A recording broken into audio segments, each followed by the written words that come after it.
সেদিন রাতের এত কাছাকাছি আসা শ্রেষ্ঠাকে এত কাছ থেকে দেখা, তার প্রথম চুম্বন, প্রথমবারের মতো ছুঁয়ে দেওয়া, সব কিছুই কি ভীষণ রকম জীবন্ত। একটা বছর কেটে গেছে, ব্যস্ততায় পুরোটা দিন বুধ থাকে আরাধ্য, তবুও মস্তিষ্কে একটা মানুষ থেকেই গেছে, যাকে দেখার অনুভূতি না থাকলেও ভালোবাসায় কোনো বাধা নিষেধ নেই। সেদিনের ঘটনার এক সপ্তাহের মাথায় দেশ ছেড়ে আবারও বিদেশে পাড়ি জমিয়েছিল আরাধ্য। যে মেয়েটাকে বিয়ে করার জন্য বাধ্য হয়ে নিজের দেশে ফিরতে হয়েছিল তাকে, আজ তারই বিরহে দেশ ছাড়ল সে। জীবন কি ভীষণ রকম অদ্ভুত। ইন্ডিয়া থেকে বেশ কিছু মানুষ আজ কানাডায় এসেছে, মূলত অফিসিয়াল কিছু চুক্তিপত্রের কাজেই পাঠানো হয়েছে তাদের হোটেল বুক করা থেকে শুরু করে মিটিং ম্যানেজ সব কিছুর দায়িত্বই পড়েছে মিস্টার হেনরির ওপর। ইন্ডিয়ান কোম্পানি শুনেই আরাধ্য চোখের সামনে ভেসে উঠল শ্রেষ্ঠার মুখ বলয়। কিন্তু আদৌ কি তা সম্ভব? শ্রেষ্ঠার দেখা কি সে এক জন্মে পাবে? হয়তো না, আবার হয়তো পেলেও পেতে পারে। শুনেছে দুনিয়াটা গোল, তাই কোনো এক ক্ষণে আবার দেখা হলেও হতে পারে। দীর্ঘশ্বাস ফেলে নিজের মতো কাজে ব্যস্ত হয়ে গেল আরাধ্য। ইতিমধ্যে কেবিনের দরজা নক করছে কেউ। স্যার, মিটিং রুমে আপনাকে ডাকছেন। আমাকে কেন? আজকে তো ইন্ডিয়ান ক্লায়েন্টদের সাথে মিটিং ছিল, মিস্টার হেনরি আসেননি? না না স্যার, আসলে আপনি নিজেও তো ইন্ডিয়ান, তাই স্যার আপনাকেও মিটিংয়ে জয়েন করার জন্য বললেন। বিরক্ত হয় আরাধ্য, নিজেকে কেমন যেন শোপিস লাগে। তাকে যেখানে ডাকবে যেতে হবে নাকি? চোখে মুখে হাজারো বিরক্তি নিয়েই মিটিং রুমে প্রবেশ করলো সে। মুখে লম্বা একটা হাসির রেখা টেনে সামনে তাকাতেই বড় রকমের ধাক্কা খেলো। চমকের তীব্রতা এতটা বেশি ছিল যে কয়েক কদম পিছিয়েও গেল সে। শ্বাস প্রশ্বাস ওঠানামা করছে তীব্র গতিতে। আচমকা আরাধ্যর এমন পরিবর্তনে মিটিং রুমের সবাই দৃষ্টি তার দিকেই। এভাবে সকলের তাকানো দেখে খানিকটা অস্বস্তিতে পড়ল সে। অতঃপর নিজেকে যথাসম্ভব স্বাভাবিক রাখার চেষ্টা করে একটা চেয়ার টেনে বসে পড়ল। পুরো একটা বছর পর আবারও দেখছে সে শ্রেষ্ঠাকে। একই দিনে আবারও তাদের দেখা। বুকের ভিতর তীব্র জ্বালা পোড়া টের পাচ্ছে। ভেতরে কেউ যেন আগুন জ্বালিয়ে দিয়েছে, দাও দাও করে চলছে। সাদা ঠাই গ্লাসের এপার ওপার স্পষ্ট। 6 তলার ওপর থেকে নিচের দিকে তাকালে মানুষগুলোকে অনেক ছোট ছোট দেখাচ্ছে, যেন ইঁদুর ছানার মতো বিচরণ করছে কোলাহল মুক্ত সুষ্ঠু পরিমার্জিত রাস্তায়। আরাধ্য ডান হাতে কফির কাপ, বাম হাত পকেটের মধ্যে বন্দি। গভীর কিছু চিন্তায় মগ্ন হয়ে মাঝে মাঝে চুমুক দিচ্ছে গরম ধোয়া ওঠা কফির কাপে। দৃষ্টি নিচে রাস্তার দিকে নিমগ্ন হলেও মস্তিষ্কে চলছে অন্য কিছু। আচমকা পিছন থেকে একজোড়া হাতের ঝাপটে ধরার আভাসে হসকচিয়ে যায় আরাধ্য। বিদেশে এগুলো স্বাভাবিক হলেও অফিসের সবাই জানে আরাধ্যর এসব একদমই অপছন্দের। তাই তার সাথে ভুলেও কেউ এমন ধরনের কিছু করার সাহস পায় না। বিরক্তির সাথে সাথে রাগটাও দপদপ করে বাড়তে লাগলো তার। মেয়েটা 2 হাত তার বুকের ওপর রাখা। আচমকা কফির কাপটা পাশের টেবিলে রেখে হাত ধরে টান দিয়ে সামনের ঠাই গ্লাসের সাথে চেপে ধরে তাকে। হসকচিয়ে যায় মেয়েটা, সাথে উচ্চারিত হয় ব্যথাতুর কিছু শব্দ। আরাধ্যর ডান হাত তার গলায় বের দিয়ে ধরা, যেন আর একটু হলেই গলা চেপে ধরবে। শ্রেষ্ঠা তাকে এভাবে ছুঁয়েছে ভাবতেই উত্তেজনায় সারা শরীরে কাটা দিয়ে ওঠা আরাধ্যর। হাতটা আপনা আপনি গলা থেকে সরে যায়। চোখে মুখে ছড়িয়ে পড়া চুলগুলো কানের পিছে গুজে দিয়ে গিয়েও সরিয়ে নেয় হাত। শুধু এক ধ্যানে তাকিয়ে থাকে শ্রেষ্ঠার দিকে। আগের উজ্জ্বলতা আর নেই। চোখের নিচে জমা হয়েছে অনেক নির্ঘুম রাতের নিদর্শন। চেহারায় মলিনত্বের ছাপ। আরাধ্যকে নিশ্চুপ ঠাই দাঁড়িয়ে থাকতে দেখে কাঁপা কাঁপা কণ্ঠে শ্রেষ্ঠা প্রশ্ন করে, মে আই? সম্মতি ফিরল আরাধ্যর। শ্রেষ্ঠা হয়তো চেয়ারে বসার জন্য অনুমতি নিচ্ছে, এ কথা ভেবে মাথা নাড়ায় আরাধ্য। কিন্তু পরক্ষণেই আরাধ্যকে অবাক করে দিয়ে তাকে জড়িয়ে ধরে ডুকরে কেটে ওঠে শ্রেষ্ঠা। হসকচিয়ে যায় আরাধ্য। এমন কিছু হতে পারে সে কল্পনাতেও ভাবেনি। তবে কল্পনাতীত কিছু পাওয়াতে এত যে সুখ তা আজ বেশ অনুভব করছে। এতদিনের জমা হওয়া অভিমানের পাহাড় ধুয়ে মুছে যাচ্ছে কারো চোখের জলে। শ্রেষ্ঠা, কি হয়েছে? এমন পাগলামি করছো কেন? শরীর খারাপ লাগছে? এতদিন খারাপ ছিল, আজ তো ভালো হওয়ার পালা। তুমি অসুস্থ ছিলে এতদিন? মানসিকতার অসুস্থতায় চুবিয়ে রেখে এসেছিল কেউ কেউ একজন ইচ্ছে করে অনুতাপের আগুনে ঝলসে যাওয়ার জন্য রেখে এসেছিল। ঝলসে গেছো? শুধু ঝলসে যায়নি, অনুতাপের তীব্রতা তাকে আমার মনে ঠাই দিয়ে ফেলেছে। মানে? কিছু না। শ্রেষ্ঠা, বলো। নাই। আরাধ্য শ্রেষ্ঠার থুতনি ধরে মুখটা উঁচু করলো, বুড়ো আঙ্গুলের ডগা দিয়ে মুছিয়ে দিল গালে লেপটে থাকা অশ্রুকণা। অতঃপর তৃষ্ণার্ত পথিকের ন্যায় কোমল অথচ অসহায় গলায় বলে উঠল, 1 বছর, সময়টা অনেক বেশি, তাও নিজেকে সামলে নিয়েছি। তোমাদের থেকে অনেক দূরে চলে এসেছি।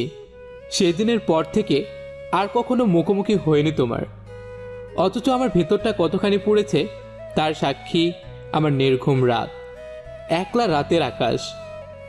অনেক তো হলো অপেক্ষা, এবার কি অবসান হতে পারবে না সব কিছুর? এত কাছে পেয়েও তোমাকে না পেলে এই আক্ষেপ যে আমাকে বাঁচতে দেবে না। একবার অনেক কষ্টে নিজেকে সামলিয়েছি, পরের বার কিন্তু পারবো না, মরেই যাব আমি। কেন প্রতিক্রিয়া না দেখিয়ে আরাধ্যর থেকে দূরে সরে যায় শ্রেষ্ঠা। অতঃপর চেয়ারে বসতে বসতে বলে, অচেনা শহরে পুরনো কলিগ থাকতে কষ্ট করে হোটেলে উঠতে যাব কেন? কাজ শেষ করে জলদি বাড়ি চলো, যাওয়ার সময় হোটেল থেকে লাগেজগুলো পিক আপ করে নেব। মানে? এখানে এত মানে করার কি আছে? কয়েকদিনের জন্য এসেছি, কানাডা ঘুরে দেখাবে, তোমার বাড়িতে রেখে আদর আপ্যায়ন করবে, ব্যাস। এটুকু অতিথি সেবা তো করাই যায়। আফটার অল পুরনো কলিগ বলে কথা। পুরনো কলিগ কথাটা শুনেই ভ্যাবাচ্যাকা খেয়ে গেল আরাধ্য। কিছুক্ষণ আগে উদয় হওয়া ভালো লাগার উতাল ঢেউ মিলিয়ে গেল ভাটা রূপে। তোলপাড় করতে থাকা অনুভূতির রেশ পরিণত হলো চোরাবালিতে। অনুভূতি শূন্য চোখে বেশ কিছুক্ষণ তাকালো সে চেষ্টার দিকে, অতঃপর হনহনিয়ে বেরিয়ে গেল রুম থেকে। রাগ হচ্ছে আরাধ্যর, ভীষণ পরিমাণের রাগ। এতগুলো দিন পরে হুট করেই এতখানি রাগ হওয়ার কোনো কারণ খুঁজে পেল না সে। শুধু এটুকুই জানে, এই মুহূর্তে সব কিছু ভেঙে চুরমার করে দেওয়ার মতো রাগ হচ্ছে তার। বিষাক্ত লাগছে সব কিছু। অতিরিক্ত রাগের বশে কাল চেষ্টাকে নিয়ে বাড়িতে ফিরলেও হোটেল থেকে লাগেজগুলো নেওয়া হয়নি। রাগে জেদে এক প্রকার অন্ধের মতো ড্রাইভ করে বাড়ি ফিরছে সে। ভয়ে তটস্থ হওয়া চেষ্টার কাচুমাচু করা মুখটাও তার দৃষ্টিগোচর হয়নি।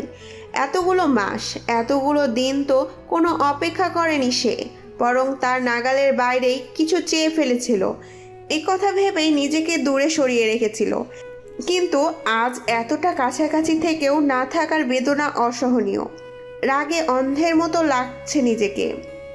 বাড়ি ফিরে শ্রেষ্ঠাও আর কোনো কথা বলেনি, নিজের মতোই একেবারে চুপচাপ শুয়ে পড়েছিল। বাকি রাতটুকু আরাধ্য টি শার্ট আর ট্রাউজার পরেই কাটাতে হয় তাকে। যদিও এ ব্যাপারে কিছুই জানতো না আরাধ্য। বাড়িতে ঢুকেই তার পাশের রুমটা খুলে দিয়ে পায়ে গট গট শব্দ তুলে নিজের রুমে ঢুকে দরজা লাগিয়ে দেয় আরাধ্য। রুমের মধ্যে আরাধ্যর বেশ কয়েক জোড়া কাপড় রাখা দেখে, সেখান থেকেই একটা উঠিয়ে পরে নেয় চেষ্টা।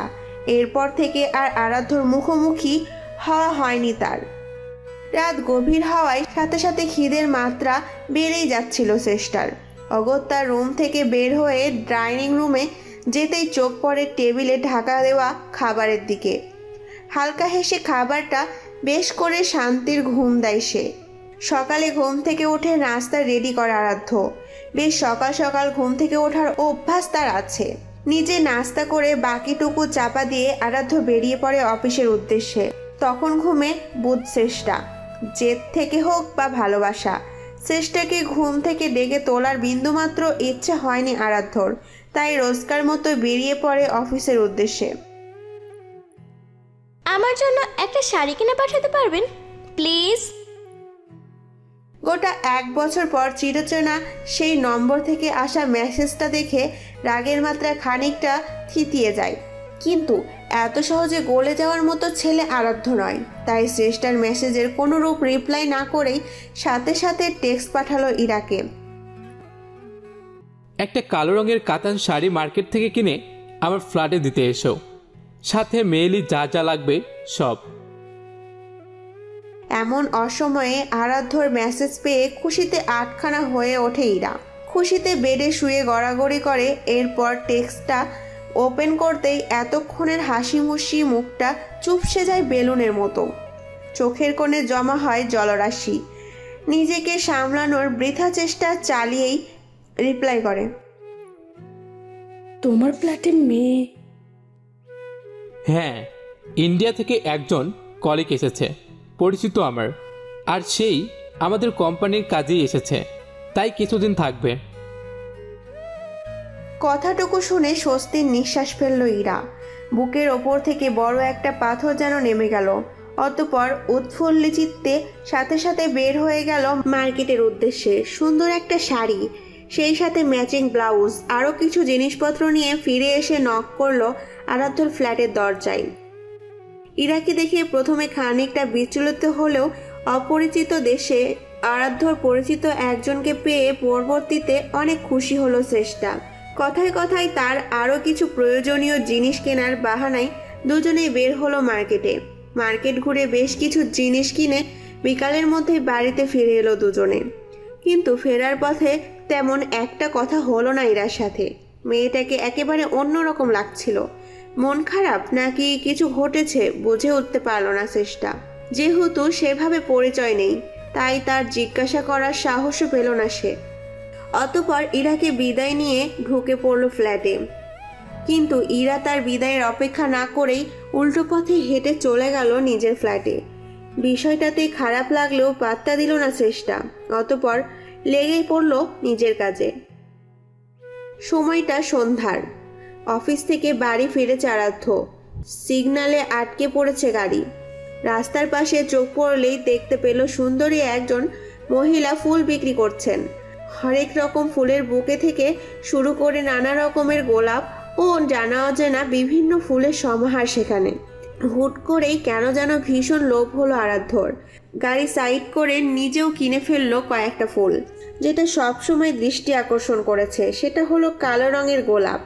1 পিস কালো রঙের গোলাপের সাথে কিছু টিউলিপ ফুলও নিল সে। অতঃপর আবারও রওনা দিল বাড়ির উদ্দেশ্যে। রাস্তায় যেতে যেতে ভাবতে লাগলো ফুলগুলো কি করবে সে। অনেক ভেবেচিন্তে সিদ্ধান্ত নিল ফ্লাওয়ার ভাসের আর্টিফিশিয়াল ফুলগুলো সরিয়ে টাটকা ফুলগুলো রেখে দিলে বেশ সুন্দর স্নিগ্ধ একটা পরিবেশ তৈরি হবে। বেশ অনেকটা সময় ধরে কলিং বেল বাজানোর পরেও কেউ দরজা খুলছে না। ইতিমধ্যে মনের মাঝে ভয়েরা উকি দিতে শুরু করেছে। চিন্তা হচ্ছে চেষ্টার জন্য। অচেনা দেশে এসে কোথাও হারিয়ে গেল না তো, নাকি খারাপ কিছু? না না, আর ভাবতে পারছে না সে। গলা শুকিয়ে কাঠ। ভয়ের চোটে রীতিমতো ঘামছে সে। হঠাৎ দরজার ধাক্কা দিতে গিয়ে তার খেয়াল হলো দরজা খোলা। ভয়ের মাত্রা এবার বাড়ল বই কমল না। দ্রুত দরজা খুলে ভেতরটা একেবারে ঘুটঘুটে অন্ধকারে আচ্ছাদিত অবস্থায় পেয়ে বুকটা ছ্যাঁত করে উঠল তার। অযাচিত চিন্তাগুলো তার ইচ্ছের বিরুদ্ধে গিয়েই ক্রমাগত আঘাত করছে তাকে। নিঃশ্বাস নিতে কষ্ট হচ্ছে। রুমের দরজা হালকা খোলা। ভেতর থেকে হালকা আলো ভেসে আসছে। তাড়াহুড়ো করে দরজা খুলতেই প্রথমেই চোখে পড়ে চেষ্টাকে। উল্টো দিক ঘুরে দাঁড়িয়ে কিছু একটা করছে যেন। আরাধ্য দৌড়ে গিয়ে ঝাঁপড়ে ধরে তাকে। আচমকা এহেন আক্রমণে ভ্যাবা চাকা খেয়ে গেলেও পর মুহূর্তে নিজেকে সামনে নিয়ে আরাধ্যর বুকে মাথা রাখে চেষ্টা। তীব্র গতিতে ওঠানামা করা বুকের অবস্থা বুঝতে পেরে মাথা তুলে কিছু বলতে গেলে বাম হাত দিয়ে তার মাথা আবারও বুকের সাথে চেপে ধরে আরাধ্য। একটু থাকো প্লিজ। চেষ্টাও বাধ্য মেয়ের মতো চুপটি করে গুনতে থাকে তার হৃদস্পন্দন। প্রাণ ফিরে পেয়েছে যেন আরাধ্য। নিজের অবস্থান সম্পর্কে খেয়াল হতেই চেষ্টাকে ছেড়ে দূরে সরে যায় আরাধ্য। মাথা নিচু করে আমতা আমতা করে বলে, সরি, আসলে দরজা খোলা আর এভাবে অন্ধকার রুম দেখে ভয় পেয়ে গিয়েছিলাম অনেক। উত্তেজনায় কি থেকে কি করে ফেলেছি বুঝতে পারিনি। I am sorry. একবারের জন্য চোখ তুলে তাকালে আরাধ্য বুঝতে পারত চেষ্টার চোখের কোণে প্রাপ্তির হাসি, কিন্তু এমন কিছুই হলো না। বরং নতশিরে সে বের হয়ে যেতে গেল রুম থেকে। আচমকা মুখের সামনে দরজা বন্ধ হয়ে যাওয়ায় চমকে সামনে তাকায় আরাধ্য। দরজা বন্ধ করে তাতে পিঠ ঠেকিয়ে হেলান দিয়ে দাঁড়িয়ে আছে চেষ্টা। এতক্ষণে প্রথমবারের মতো তাকে খেয়াল করলো আরাধ্য। দেখে মনে হচ্ছে কিছুক্ষণ আগেই গোসল করেছে। চুলগুলো হালকা ভেজা, পরনে কালো শাড়ি, সাথে সাদা শরীরে লেপ্টে থাকা কালো ব্লাউজ। কি অসম্ভব রকম আকর্ষণীয় লাগছে তাকে। সে কি জানে? জানলে কি এভাবে তার সামনে আসতো? নাকি জেনে শুনে এসেছে সে?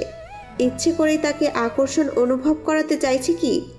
চেষ্টার চোখে চোখ পড়তেই আরও একবার হারিয়ে যেতে নিজেই নিজেকে সামলে নেয় সে। পাশ কাটিয়ে বের হতে যেতে গেলে আচমকা সামনে থেকে জড়িয়ে ধরে চেষ্টা। বুকে মাথা রেখে কাঁপা কাঁপা কণ্ঠে বলে ওঠে, কেন ভালোবাসেন আমাকে? জানা নেই। অকারণে কিছু হয় না, অবশ্য তার পেছনে কিছু কারণ থাকে।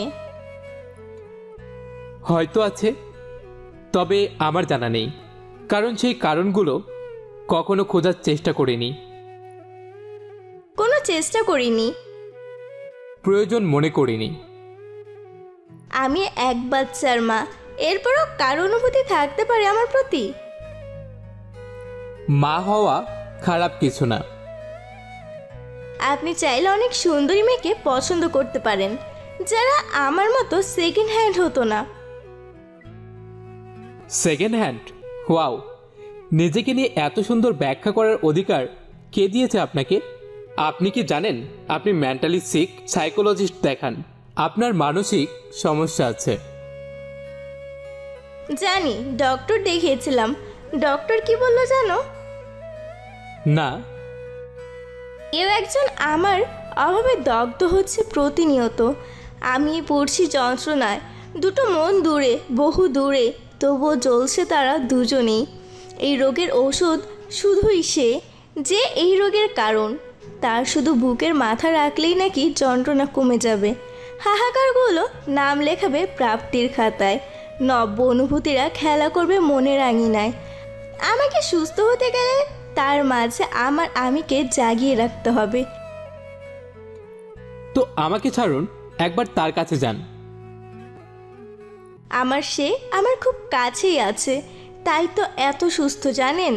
হুট করেই পেয়ে গেছি তাকে, একেবারে অনাকাঙ্ক্ষিতভাবে। এই দেশ আমার জন্য কতখানি চমক নিয়ে অপেক্ষা করছে, জানলে আগেই পাড়ি জমাতাম। ঠোঁট কামড়ে হাসলো আরাধ্য। চেষ্টার ইঙ্গিত বেশ ভালোই বুঝতে পেরেছে সে, কিন্তু সরাসরি তার মুখ থেকে না শোনা পর্যন্ত নিস্তার নেই।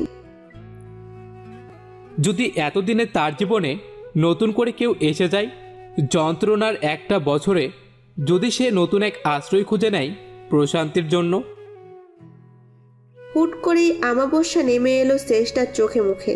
হাতের পাথর আলগা হলেও সামান্য। অতঃপর কণ্ঠে খাদে ফেলে বলল, এলো আসতে পারে, আশাটা খুব বেশি অস্বাভাবিক নয়। সেকেন্ড হ্যান্ড জিনিসের জন্য একটা বছর অপেক্ষা, ব্যাপারটা আসলেই বোকামি। হয়তো সে এত বোকা নয়, শুধু সে কেন, দুনিয়ার কেউই এমন বোকা না। তবে সে নতুন আশ্রয় খুঁজে নিলে বরং আমি বেশিই খুশি হব। পুরনো জিনিস, ইউজড জিনিস, এগুলোর জন্য কেউ এত মায়া দেখায় না। মায়ের যত সব তো নতুন জিনিসের। চেষ্টা পরবর্তীতে কিছু বলার আগেই দুই হাত দিয়ে তার কোমর পেঁচিয়ে ধরল আরাধ্য। হিসিয়ে বলল, এই মুহূর্তে আমার ঠোঁট দিয়ে আপনার ঠোঁট বন্ধ করতে না চাইলে ওই ঠোঁট নিজে থেকেই বন্ধ করুন, নইলে তারা একে অপরের স্পর্শ পেতে কিন্তু বেশি উদ্গ্রীব। চেষ্টার উন্মুক্ত কোমরের ওপর প্রবাহমান উত্তাল ঢেউয়ের ন্যায় বিচরণ করছে আরাধ্যর হাত। প্রতিটা ঢেউ লোমহর্ষক, উত্তেজক। উত্তাল ঢেউগুলো টালমাতাল হয়ে আছড়ে পড়ছে যেন। শরীরের আদ্যপ্রান্ত জুড়ে বিচরণ করছে শিরশিরানি এক উন্মাদনা। কেউ যেন বশ করে ফেলেছে শরীর। শুধুই কি শরীর? না, বরং দেহ মন দুটোই বশীভূত। প্রেমময় ছোঁয়া ছাড়া দেহ বশ্যতা স্বীকার করে না এত সহজে। লালসার খেলায় মোহ থাকে না, না থাকে ভালোবাসা। যেটা থাকে তা হলো সর্বস্ব বিচরণের তীব্র আকাঙ্ক্ষা, ক্ষুধা নিবারণের চেষ্টা। আরাধ্য। শ্রেষ্ঠার কণ্ঠে ক্লেশ, গলা কাঁপছে খানিক। অনুভূতির শিওরে অবস্থান করা অবস্থায় তার এহেন কণ্ঠে কেঁপে উঠল আরাধ্য। চোখে মুখে স্পষ্ট হলো অপরাধবোধ। হিতাহিত জ্ঞান শূন্য হয়ে ঘটাতে যাওয়া অঘটনের জন্য দোষারোপ করতে লাগলো নিজেকে। নিখুঁতভাবে উপলব্ধি হলো নিজের ভুল। অস্বস্তির কাটার মতো খচখচ করে বাঁধতে লাগলো পরিস্থিতি। শেষটা কি জানে? শেষটা কি তাকে ভুল বুঝলো? শরীরী খেলায় মেতে ওঠা এক পুরুষ ভাবলো আবারও, এবার কি তবে আগের চেয়েও দূরে ঠেলে দেবে তাকে? মনের যাতনা বাড়তে লাগলো ক্রমশ। ইতিমধ্যে শ্রেষ্ঠার কোমর হতে তার হাত নেমে এসেছে। নিজেকে খানিক চরিত্রহীন বলেও আখ্যায়িত করার চেষ্টা করলো সে। আরাধ্যকে অবাক করে দিয়ে তার দুই হাতে হাত রাখলো শ্রেষ্ঠা। অতঃপর স্নান হেসে বলল, শারীরিক ক্ষুধা আর ভালোবাসার স্পর্শের মাঝে পার্থক্য বোঝার বয়সটা অনেক আগেই পেরিয়ে এসেছি। এই একটা কথাই এতক্ষণের সমস্ত গ্লানি ধুয়ে মুছে একাকার করে দিল যেন। নিগুড় উত্তেজনায় আচমকা জড়িয়ে ধরল শ্রেষ্ঠাকে। কোমর ধরে উঁচু করে মিশিয়ে নিল তাকে বুকের সাথে, যেন নরম এক টুকরো ভেজা তুলো। অতঃপর কানের কাছে মুখ নিয়ে হিসিয়ে বলল, তবে কি বাকি রাতটা কেউ আমাকে ভালোবাসার সুযোগ দিচ্ছে? এমনিতেই তো তাকে এই রূপে দেখে আমি অর্ধেক শেষ। বাকিটা শেষ করার দায়িত্ব কি সে নিবে?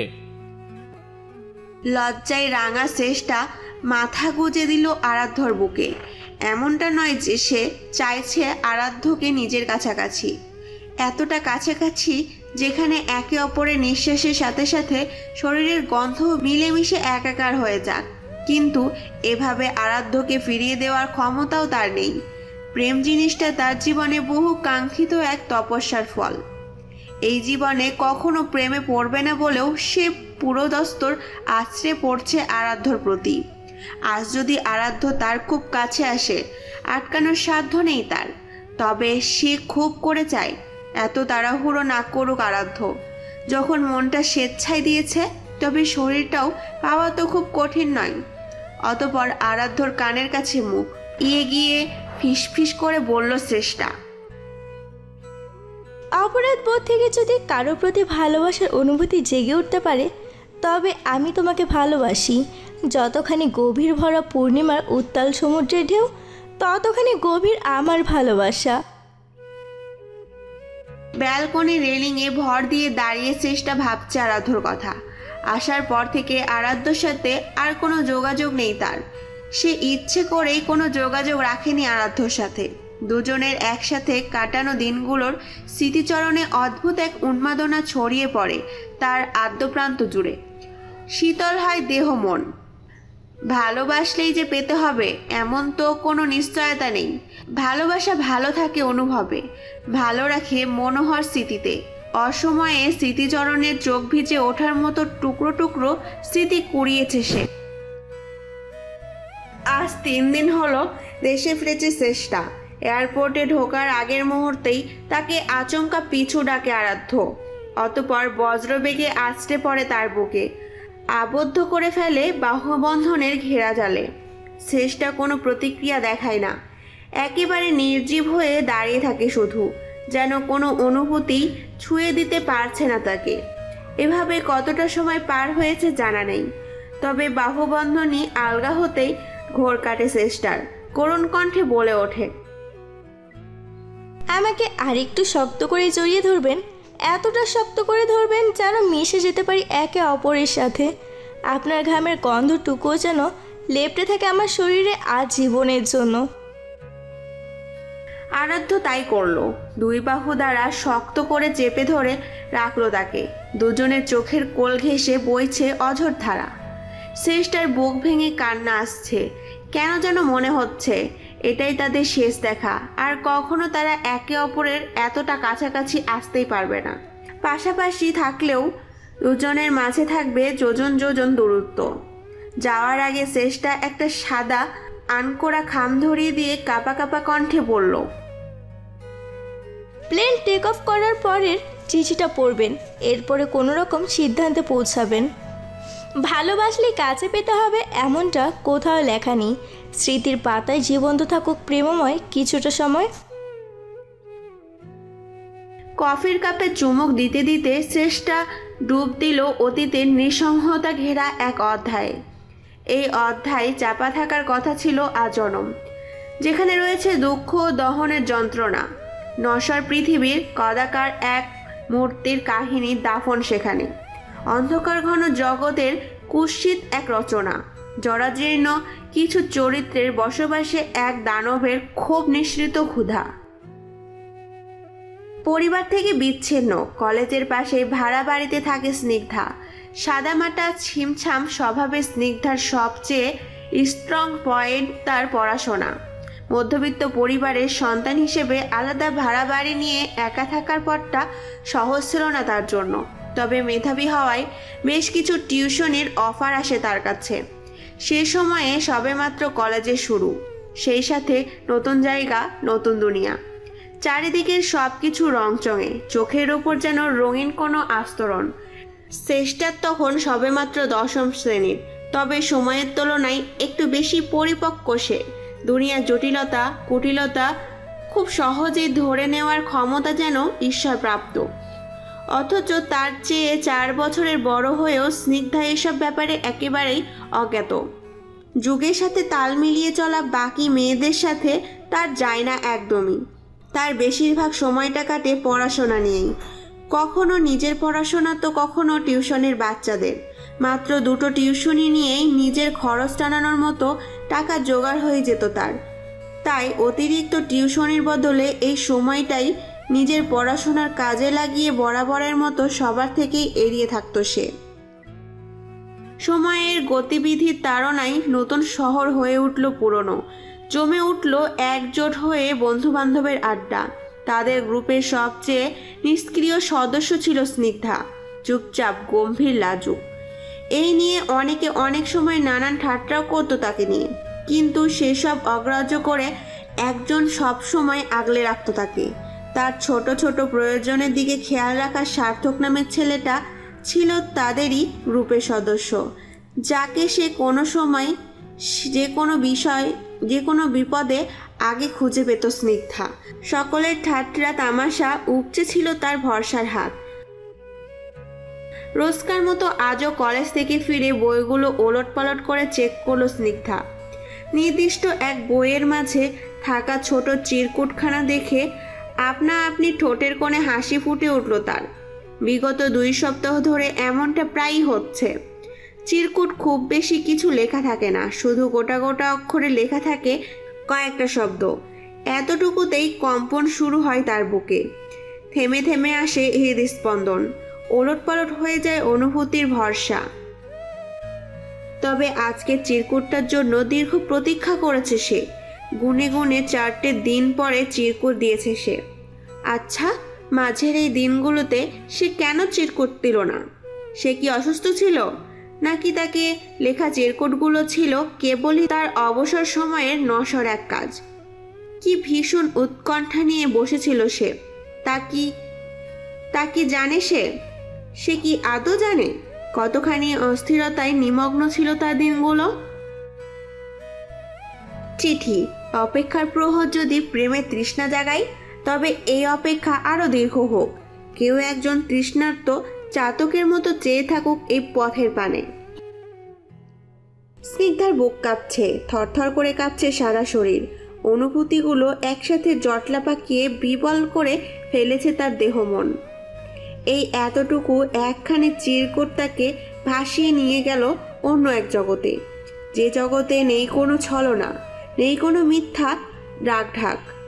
যা আছে তা হলো আবেগ ও মোহমায়ায় নিমজ্জিত কিছু রং বেরঙের চিরকুট, তাতে লেখা প্রেমময় শব্দ, চারপাশের অন্ধকার ছাপিয়ে উড়ে বেড়ানো এক ছাক জোনাক পোকা, আর রং বেরঙের ডানা ঝাপটে উড়ে বেড়ানো কিছু প্রজাপতির দল।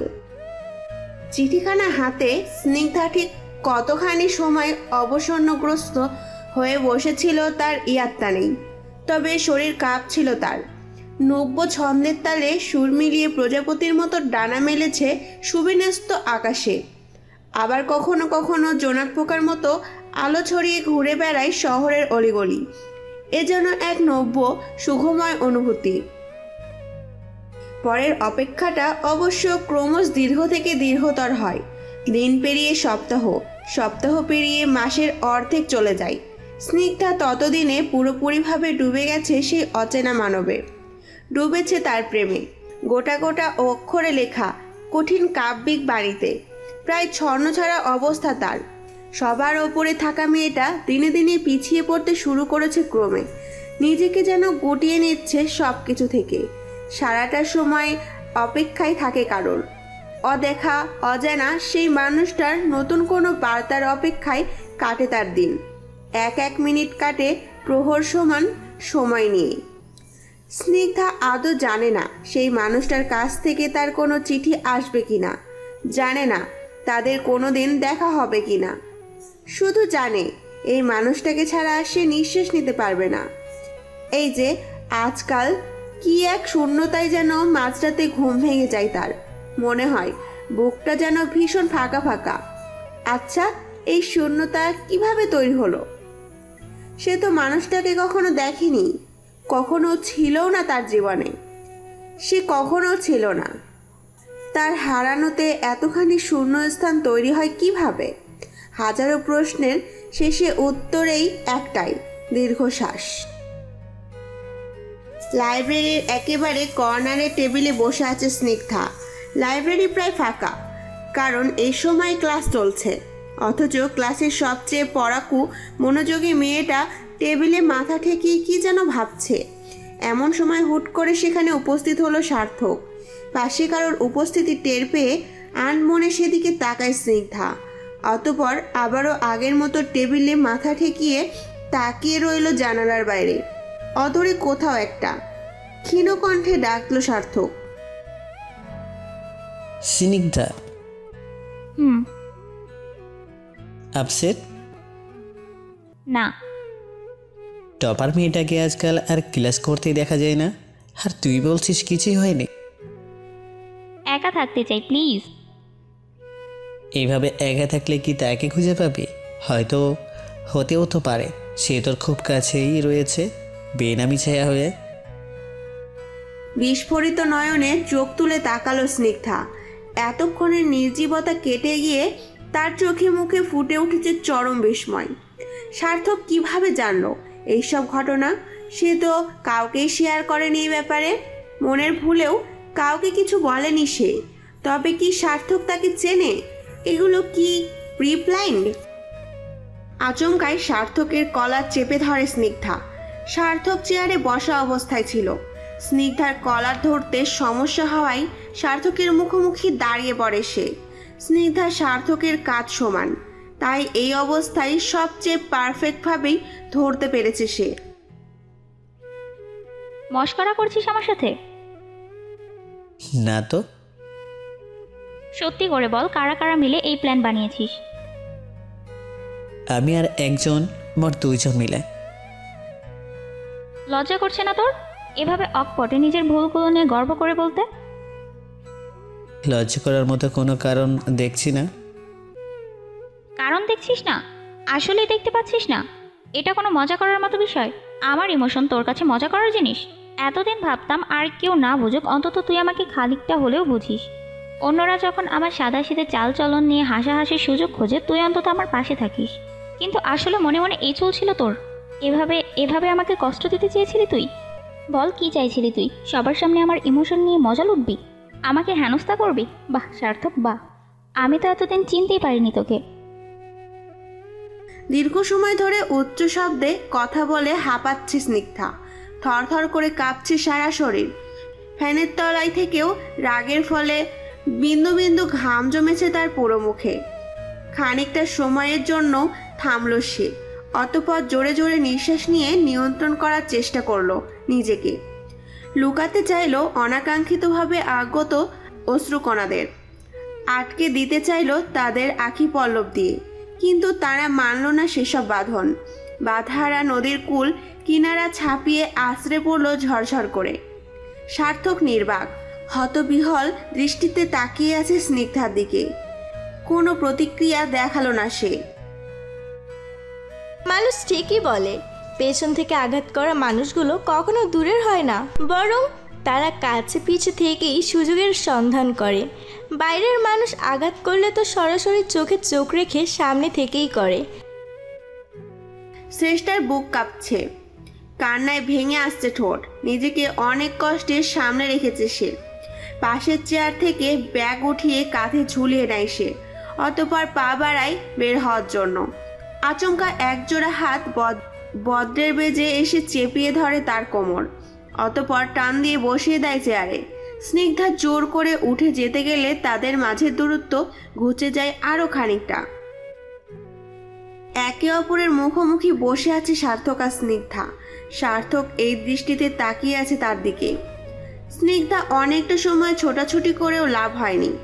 অগত্যা হার মেনে নিয়ে ঠায় বসে আছে সেখানে। দুজনের কারোর মুখে রাটুকু নেই। যেটুকু শোনা যাচ্ছে তা হলো নিস্তব্ধ পিনপতন নীরবতাযুক্ত লাইব্রেরির রুমে একে অপরের নিঃশ্বাসের শব্দ। তোমার নামে লিখেছি কত শত চিঠি, ও হে প্রিয়সী দিও না গো এইভাবে ফাঁকি। সার্থক, এসব কি ধরনের ব্যবহার? মানছি তোরা এতদিন মজা করেছিস, কিন্তু আর না। কে বললো মজা করেছি আমি? এটাকে প্রেম করা বলে রে গাথি? প্রেম? প্রেম সে প্রথম দিন থেকেই তোকে ভালো লেগে গিয়েছিল, কিন্তু বাকিদের মতো আপডেট না তুই, তাই তো এতটা সময় লেগে গেল তোকে বোঝাতে। দেখ, এসব মজা একদম ভালো লাগছে না। বিশ্বাস হচ্ছে না? প্রবণ লাগবে, ওয়েট। অতঃপর একজোড়া রুক্ষ অধরে সম্পৃক্ত হলো একজোড়া নরম ভেজা অধর। দীর্ঘ এক চুমু শেষে দাঁত বের করে হাসলো সার্থক। সব কিছু স্নিগ্ধার মাথার ওপর দিয়ে গেল। এতক্ষণ ঘটে যাওয়া একের পর এক কাহিনীগুলো মেলানোর পূর্ণ চেষ্টা করে। অতঃপর বিষয়টা বোধগম্য হতেই বিস্ফোরিত নয়নে তাকায় সে সার্থকের দিকে। ঠোঁট চেপে মিটিমিটি হাসছে সার্থক। এটুকুই যেন আগুনে ঘি ঢালার মতো কাজ করলো। তেড়ে গিয়ে তার বুকে ইচ্ছে মতো কিলঘুষি মারল সে। এক সময় নিজেই ক্লান্ত হয়ে থেমে গেল সে। স্নিগ্ধাকে বুকের সাথে চেপে ধরে সার্থক বিড়বিড় করে বলল, ভালোবাসি আমার বকা ফুলকে। লাজুক হাসে স্নিগ্ধা, অতঃপর কোমল কণ্ঠে বলে, আমিও ভালোবাসি সীমাহীন। পরন্ত বিকেল। লেকের পাশে একটা বেঞ্চে বসে আছে দুজনে। সার্থকের কাঁধে স্নিগ্ধার মাথা, আর দুই হাত সার্থকের হাতের মাঝে বাঁধা। নানা বিষয়ে টুকিটাকি গল্প করতে করতে সময়টা উপভোগ করছে তারা। আচমকা সার্থকের কাঁধ থেকে মাথা উঠিয়ে সিরিয়াস ভঙ্গিতে মুখোমুখি বসে স্নিগ্ধা। কৌতূহল কণ্ঠে প্রশ্ন করে, তুমি আমাকে চিঠি দিতে আগে বলনি কেন? এতদিন এভাবে লুকিয়েছিলে কেন? লুকিয়ে থাকতে মন চেয়েছিল, তাই। স্নিগ্ধার বোকা বোকা প্রশ্নে হাসে সার্থক, বলে, আমি যদি সরাসরি তোমাকে প্রেমের প্রস্তাব দিতাম রাজি হতে? স্নিগ্ধার সোজাসাপটা উত্তর, না। এই জন্যই, ঠিক এই কারণেই সরাসরি বলিনি তোমাকে। এই যে প্রথম চিঠি লিখতাম, তারপর লুকিয়ে লুকিয়ে তোমার ব্যাগে রেখে দিতাম, তুমি প্রথম কয়েকদিন ফেলে দিতে মনে আছে?